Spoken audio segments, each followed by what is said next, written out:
I've been a massage therapist for 8 years, but I've been studying the body for most of my life. And the reason I've been so motivated is because I've struggled with pain basically forever. From acute pain to joint pain to that diffuse aching kind of pain to sharp pains and chronic pain and just all of it. And I am profoundly aware of the cost of pain. And in trying to facilitate healing for myself, I ended up learning a lot about how all of that works. And it only motivated me to figure out not only how to heal myself, but then turn it into helping other people. So it's been a whole long journey, but it has been profoundly worth it. And I'm going to be sharing a lot of that stuff with you today, so yay. So pain is inevitable, but suffering is a choice. This well-known quote may be a spiritual truth, but that is not what most of us experience. Why? Modern medicine. Yeah. Don't get me wrong. Don't be wrong. Modern medicine is not the root of all evil, although it feels like it. But it does have several flaws. And one of them is how it was designed by men in a time when all minorities were considered property. And because of this, they developed a lot of very biased fallacies. One of those fallacies would apply to women where they're just too sensitive and too hysterical to understand real pain. So this should be taken with a grain of salt. Even though this has long ago been disproven, it's actually still in medical textbooks to this day. It's super messed up. The other flaw I'll be addressing today is the compartmentalization of the body. They really believed, as they looked at people who were, still technically alive with the organs, that these were just separate parts.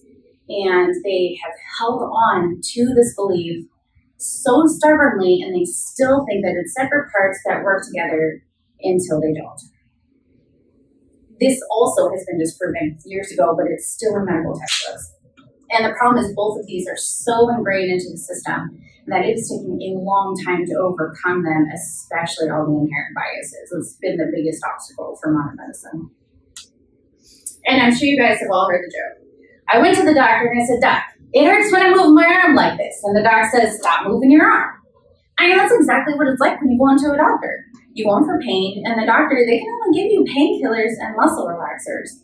And to be fair, some might poke around, and some might even give you a physical therapy referral or refer you to a massage therapist. But that's all that they can do. To understand why, you need to know how pain... I don't know why it's being stubborn. Do you want me to move to the back? No, you're good. There we go. It could be me, to be fair. Oh, between two of us. Oh my God. It's amazing the lights haven't shut down. Yes. I don't know if you guys know, but I naturally have an issue with technology. Like my presence, if there's any flaw with it, it will act up. Just being in the area of my body, it's pretty trippy. She has the same thing too. Oh, really? Yeah, lights go out. Yeah, exactly. Everything is. I wasn't allowed by my ex-husband's computer that just if I walk by it, it messed it up. That's the same thing. Yeah. Fun for the whole family. Anyway, to understand why, you need to know that pain was originally seen as a super simple process. We all have proprioceptive nerves. These nerves make sure your muscles and tendons are in the right place and at the right tension. Their theory was that they report to your brain that this balances off, and it's your brain that decides if it's bad. And then, of course, for temperature, they thought it was a skin that tells your brain. And then your central nervous system will tell your body how to get away, but you cannot get away from your own body. So what can they do for pain but block the signal somehow? That's all they got. If this oversimplified model of pain were true, why are there so many different kinds of pain? And why are there over 100 million Americans that suffer from chronic pain?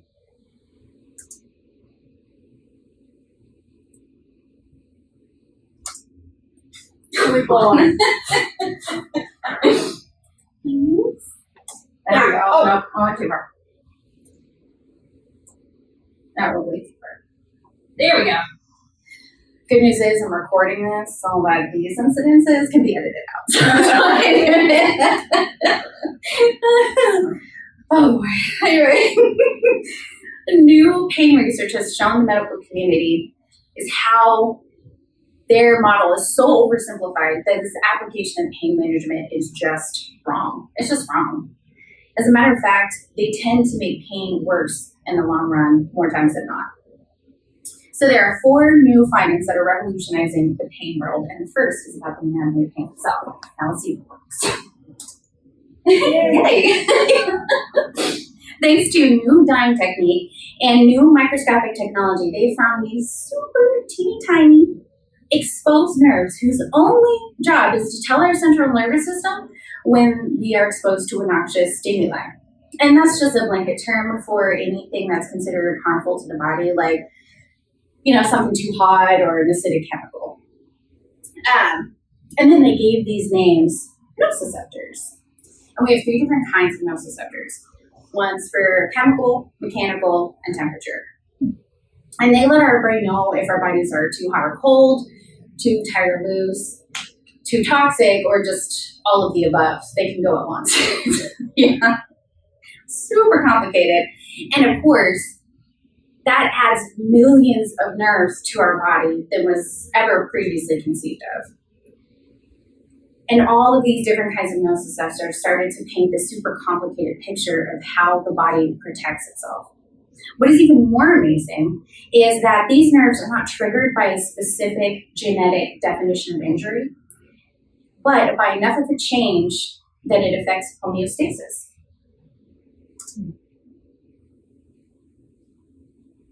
I'm afraid to look at it.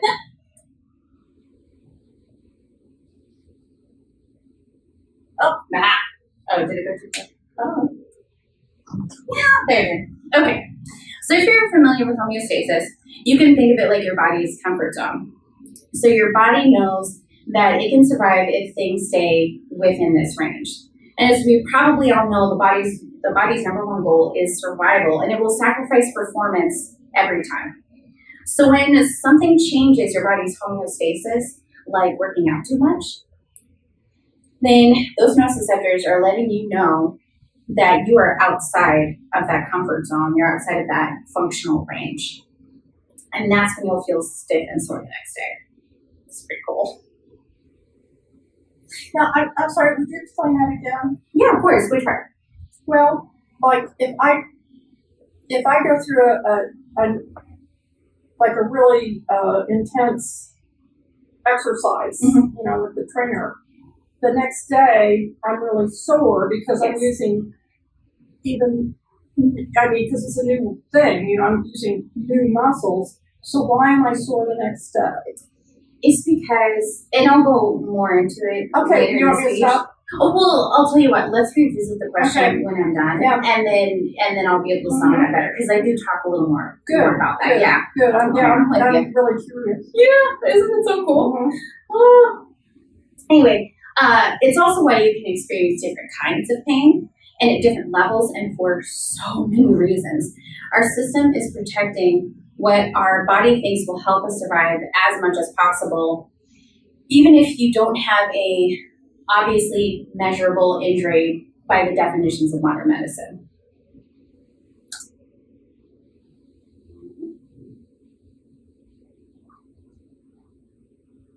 I should just print it off.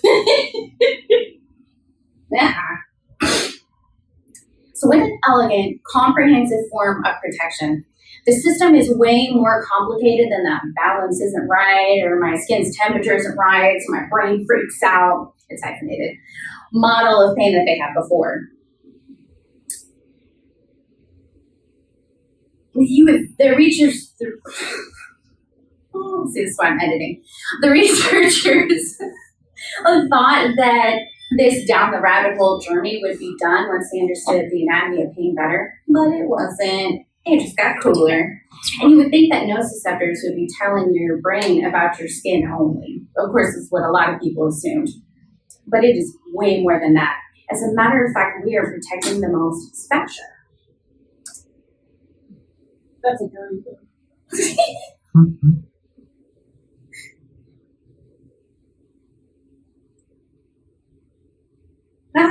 Okay, so fascia is a complex connective tissue that wraps around your bones so your muscles can connect. It supports your organs. It makes the shape of your muscles, connects your joints, and connects your skin to your body. Even more than that, it is an integral part of what we call biotensegrity. Nice the first time. Biotensegrity is a fairly new term that describes the constant balancing act that is our body. Our nociceptors and our proprioceptive nerves are telling our central nervous system where our soft tissue is and how it's doing in this constant dialogue and how they are in relation to each other in this constant dialogue. And then your brain will tell your motor in plates, which is a special nerve that connects to the muscle, if any adjustments need to be made to protect this balance and protect your body. And while the muscles provide the power, the bones and joints are leveraged in structure. It's the fascia that helps us maintain the balance with our whole body. And without that balance, we wouldn't be able to move at all. This balance gives us strength, control, and protects our joints from unnecessary wear and tear. And that is so amazing in and of itself. That guy looks like he's in pain. Yeah, right. Honestly, I'd be too if I really There we go. So what makes it even more impressive is that fascia also has a pseudo-conductor capability that helps our nervous system. It is also the medium for our lymph system and supports the circulatory system. So of course our bodies would protect our fascia. Our fascia is made of two proteins, collagen for strength and elastin for flexibility, and what they call ground substance. So ground substance is this gel-like fluid that turns more fluid-like when hotter and more gel-like when colder. But that isn't its only interesting feature. This gel-like medium stores a lot of chemicals from complex proteins to inflammatory chemicals. As a matter of fact, it is a huge part of our biochemical makeup. So we have these millions of nociceptors just hanging out in our fascia and just underneath our skin. And you can think of their structure as like leaves on a tree. And then those leaves connect to small branches that connect to slightly bigger branches that connect to bigger branches that eventually connect to the trunk. And it's really what our nervous system looks like. And these nociceptors with our other senses gives us 1 million bits of information a second. I mean, the mind boggles. The thing is, though, is that we are only actually aware of 2,000 bits of information a second. And while that information isn't new, what is new is the understanding of how we filter and prioritize that information.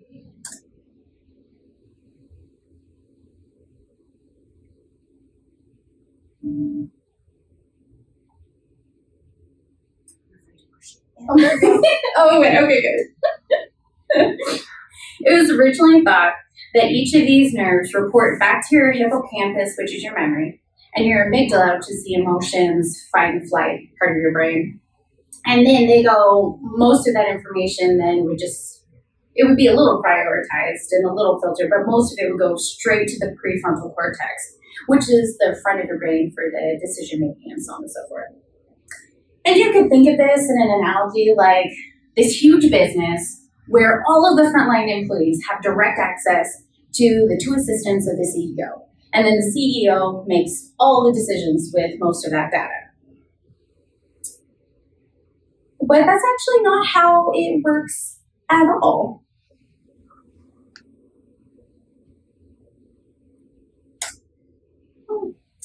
As a matter of fact, we filter through every step of the way. And the first step is called the gate control theory. This happens with the peripheral nerves. So that's all the nerves that aren't directly part of your brain and your spine. And when there is a conflicting signal heading along the same pathway, then whichever one is the loudest signal is what will get through and finish making its way to the actual spinal cord. And this has a lot of benefits, and one of them is that it helps protect your brain from being frozen with indecision because it's overwhelmed.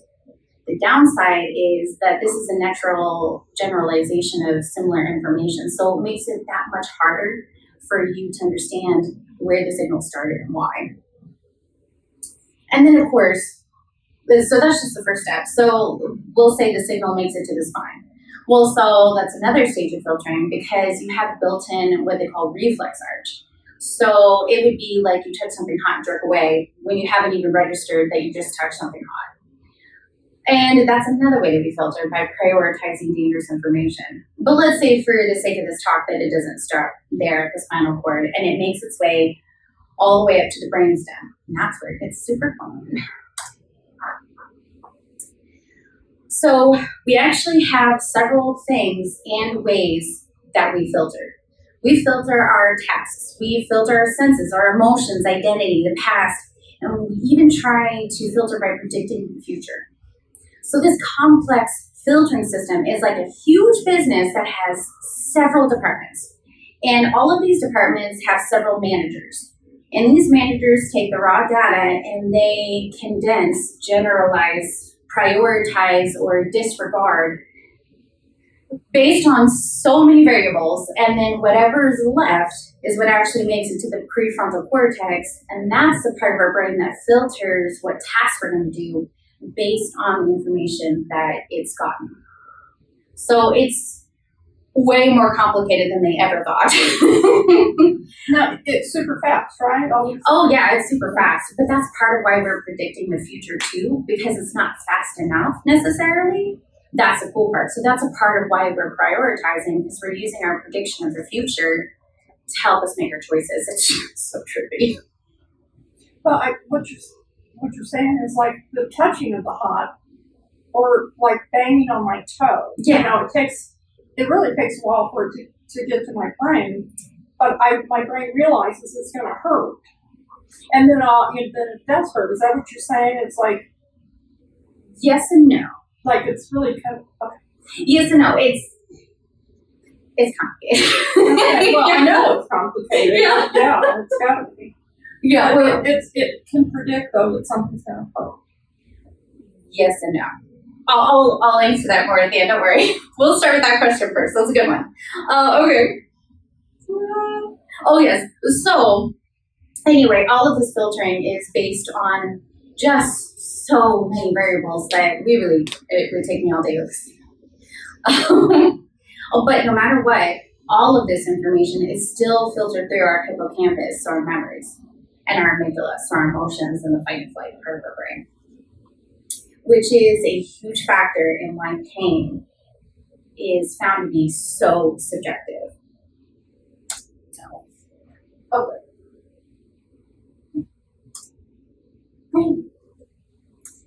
So, we base our current understanding and prioritization on what we have already been through and what that means to us. That's why someone will describe their pain at an 8 for their leg, but they can still walk on their leg. Well, the next person will describe their pain at a 4, but they can't even put weight on their leg. Is that because person A is hysterical and person B is a badass? Actually, no. It could be that the cause for each of them is different and in what they've experienced before, and how much support they have with their pain, how they feel about their pain. How long have they lived with pain? I honestly could go on and on. You guys know. So in other words, your pain is something that is incredibly complicated and very, very personal. They've found even, and I find this super interesting, that when you've gone through loss and trauma, that also shades this perspective in a very powerful way. And your brain will try to combine that kind of pain with the physical pain too. So the doctors will tell you it's just in your head. Of course it's in my head because that's where my brain is. And your brain is prioritizing that information for a reason. I know this was a lot of information, so I also need one real fast.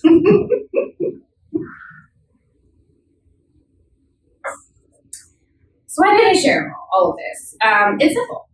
How we think about pain is a huge part of how empowered we are with our pain.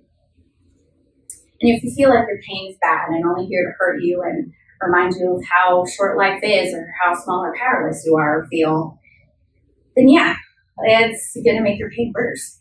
But if you know beyond a shadow of a doubt that your pain is a complex, individual, powerful form of protection so that you can have a happier, longer life, I mean, that's a dramatic difference just right there. And since having doctors or families and friends not listening makes everyone's pain worse. So this is across the board, no matter gender, age, race, all of it. Everyone's pain gets worse when they're not heard. The most powerful thing that you can do outside of changing your perspective is learning how to listen to yourself.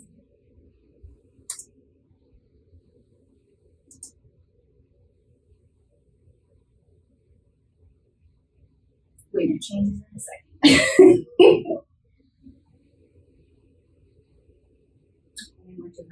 There we go. Body awareness is a powerful tool of healing. It is a simple meditation for connecting with your body and taking the time with your body. That's really important. So this connection and attention reduces pain in and of itself. So to do this meditation, you find somewhere quiet and, reduce a distraction and close your eyes kind of deal, like the standard meditation steps.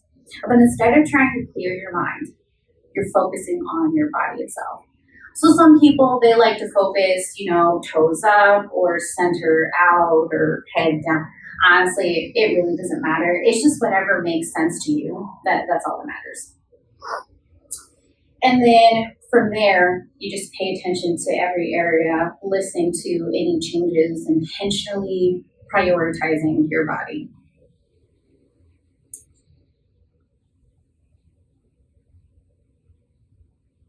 I lost my voice. I got all sucked in. So to make it easier to understand what you are hearing from your body. And I'm just going to give you this basic breakdown. So when you feel that deep ache, that is often about fascia or muscles being too tight. And when you feel that stabbing pain, especially with movement, that is often trigger points. And then when you feel that diffuse pain, especially if it's like really draining, that's often an inflammation or toxicity problem. And of course, when you have that stabbing pain when you're still or numbness and tingling, that's usually nerves. And then when you have stabbing pain, when you move, that's in your joint area, that's often your joint. But of course, this isn't like a diagnostic tool. This is just to help give you a place to start, especially to help you decide if you should take the time and money to go to a doctor. And of course, if you're not sure, it's always a good idea to go to the doctor just in case it actually is something serious. And of course, I personally am not the biggest fan of modern medicine, but there are a few things that they do really, really well. Like symptom management for the short term would be a prime example. And then they're also good at addressing problems that have developed because the root cause wasn't dealt with in time, like a bulging disc, for example. You definitely want to make sure those things are diagnosed and dealt with before they get much worse. So a good rule is if you can't use an area that's in pain, it's good to get checked out. Or if your pain spikes suddenly and you've never experienced that level of pain before, it's a good idea to get checked out, just to be safe. But to help you do that, because we all know how doctors can be, here are some ways you can talk to doctors. So what you'll do is you will describe your pain in detail. This is why the body awareness, because it will let you know this is the kind of pain I'm having in the area that starts. And then you're going to ask the doctor what their differential diagnosis is. This is medical jargon. When you say this, it forces them to tell you the top 3 things that they think it could be and what the cause of your pain could be. And then you ask them what tests you would need to rule these things out. And of course, any follow-up questions you might have about all that. And then ask them why they aren't suggesting one of those things, whichever one they gave you. Make sure to document the whole thing. Because of this inherent bias, a lot of people are conditioned and don't even know it. So the people that have the inherent bias, they're not really going to understand why they're withholding stuff from you and why they're not taking you seriously. But people who are doing it intentionally, discriminating intentionally, they will try to avoid answering those questions. So this, by documenting it and doing this test, it will help you rule out, is this just someone who doesn't realize what they're doing and they're not listening to me because of their conditioning? Or is this someone discriminating on purpose? And if they're not answering your questions, probably discriminating, you can report them for that. And that's against the law. So it gives you a tool to protect yourself and to make sure that doctors take you seriously, while also helping protect you from doctors who are being intentionally discriminatory without calling them out in a way that would get you thrown out. You know? The things we have to think of, you know? So, what you should know, however, is that most soft tissue pain is about compensating little by little over time. And that compensation ends up becoming your new homeostasis. So, for example, you have a desk job and you have to type for more than 20 minutes, and your body has to compensate to keep you going through your workday. You go to sleep, you can't recover through the night all the way, so you're 100%. And over time, that 98% off, or I'm sorry, that 2% off becomes your new homeostasis because your environment has changed. And it slowly builds over time.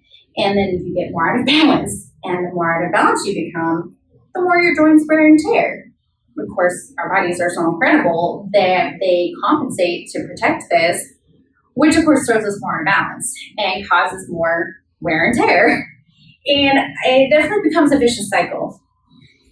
And the problem is our bodies are so incredible and so resilient that by the time most of us are even aware there's a problem, 80% of our soft tissues systemically are damaged, one degree or another. And then that's when you get into that overprotective state. And of course, once you're there, we are all aware of that because that's when you start hurting. So this overprotective state, it was never meant to be your homeostasis. It just can't.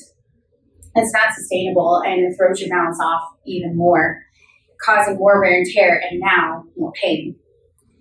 And so on and so forth. It becomes really vicious. The good news is that it might feel like a trap, but it's actually not. It's just a cycle, but it's a cycle that can be broken. So, I've already shared a few tools that are helpful, but there are even more that you can use to help break the cycle. And I have read over 100 studies that prove a multi-pronged approach is way more effective than any one tool. So even if you need modern medicine because of the severity of what's going on, it's going to be more effective if you have the right holistic tools too. So outside of seeing your pain in a new way, and developing your body awareness, here are some other things you can do. Get enough water a day. With how toxic our environment is and our lifestyles and how dehydrating everything is, it's really important that you get enough water a day. So a general rule that's pretty easy to live by is you want to do half your body weight in ounces plus double the ounces of something that you drink that's dehydrating. So I'll give you an example. So if you weigh 200 pounds, you want 100 ounces of water. But let's say you have 8 ounces of coffee in the morning. So then by the end of the day, you'll need to drink 116 ounces to make sure that you get enough water. And of course, tap water is insanely toxic. So even if you're drinking enough water, if you're not getting quality water, it's going to have an impact. So I suggest you either getting a filter, which there are several kinds out there, but you're going to want a minimum of a 10-stage filter. And that's going to make sure that it filters out the heavy metals. It's going to make sure that it filters out the chlorine, the fluoride, and then of course our waters have like trace amounts of pharmaceuticals, like hundreds of them. So that will get all that out too. Definitely don't want to take pharmaceuticals you should be taking from your water. So messed up. Oh, but if you don't want to do the filter and you want to buy your drinking water instead, then you are looking for water that specifically says it's vapor distilled or reversed osmosis. Otherwise, you're just drinking tap water that they bottled and making you pay for it. Like this is natural. Yeah. So I couldn't find the water I was looking for. No, I'm just, I'm But yeah. saying that this So I won't buy it. Exactly. Is what I'm Yeah. asking. You know, this really isn't the type of water that you would suggest we buy. No, not at all. Anything that says natural, that's not actually FDA regulated. Yeah. So they are saying that to manipulate people into buying it, and then they charge you more for the work. So they're making you pay more for something that's not regulated and not any healthier for you than anything organic. It's a total scam. So unless it says organic or reverse osmosis or vapor distilled, it's basically tap water. You know, same toxicity. So not helpful at all. Which is annoying because it's so much cheaper. Oh, but another thing you can do outside of making sure you have water a day is gentle movement. So gentle movement is anything that's decently full range and it doesn't get your heart rate up too much. You're not like sweating and full on exercising exertion. So a lot of things that would be a great example of that would be like beginner's yoga, tai chi, qigong, swimming, walking. Honestly, there are a lot of things out there. What's important is that it doesn't hurt. So as long as you're getting, well, that part's complicated. Nobody can agree on how much gentle movement you should get a day. And that's because I believe it's very individual. So I would suggest seeing what you already do and then slowly building on that until you start to feel the difference. Because gentle movement does several things, but a couple of the big things that it does is that it helps your fascia systemically. So you'll reach a point of doing gentle movement enough a day, which for me would be getting 5,000 steps a day. But I like to walk from the gentle movement. Your energy will actually go up and you'll feel looser and you'll have more endurance. Why? Because gentle movement helps your fascia systemically. As the ground substance I was talking about earlier, it doesn't have a heartbeat that helps those chemicals move and helps keep that gel-like fluid more fluid. Movement is the only thing that does that. So just like for your lymph system, it doesn't have a heart, movement is the heart. Same thing. So that movement, it helps your fascia circulate and it helps support your circulatory system so it's not working so hard. And it helps keep that fluid more fluid-like so you don't get so stiff. So gentle movement is so powerful that everyone, and you know how Harvard and Yale are with each other, they compete, they can get just like really bitchy. I hate to call them out, but it's true. And be like, no, I'm right. No, I'm right. But no, they both agree that gentle movement is right up there with getting enough food and getting enough water and getting enough sleep a day. I mean, that's how big of a deal it is. But it's different for everybody, so you'll have to have some fun experimenting. So then the next thing you can do that makes a huge difference in pain is getting enough quality sleep a day. And of course, you know, we live in a culture where we're really pressured to do and give and produce like never ending. And if you don't do it on less than 4 hours a day, you're a slacker. But that's not true. Sleep is your healing time. It's when you do work not for others, but for yourself. Because you can't give what you don't have. So sleep, honestly, it should be considered a sacred activity. That's how important sleep is. So things to help with that would be going to bed at the same time. You can deviate by an hour without messing yourself up. So you could go to bed an hour earlier or an hour later and get up an hour earlier or later. But the closer you can stick to the same time, the better and healthier your life will be, just period. And the less pain you have. So it's also important to make sure that you have really healthy sleep hygiene. Now, I don't mean brushing your teeth before bed. I mean, it's good for your teeth, but that's not what sleep hygiene means. It basically means how you keep your space and whatever your sleep, wind down ritual is. So that means, like, for example, a lot of people will use their bed for where they study and where they eat and where they play on their phone. And then they'll be like, oh yeah, I gotta sleep.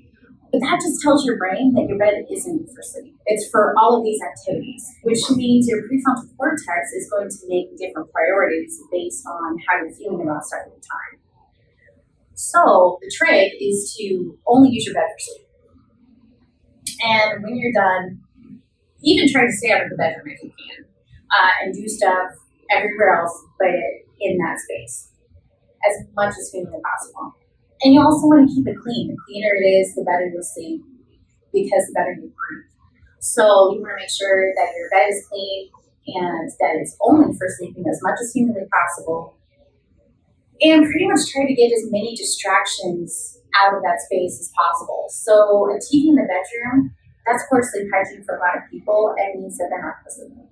So, a good example of something that helps though might be a white noise machine if you need that sound in the background. So, but that's a part of your sleep ritual.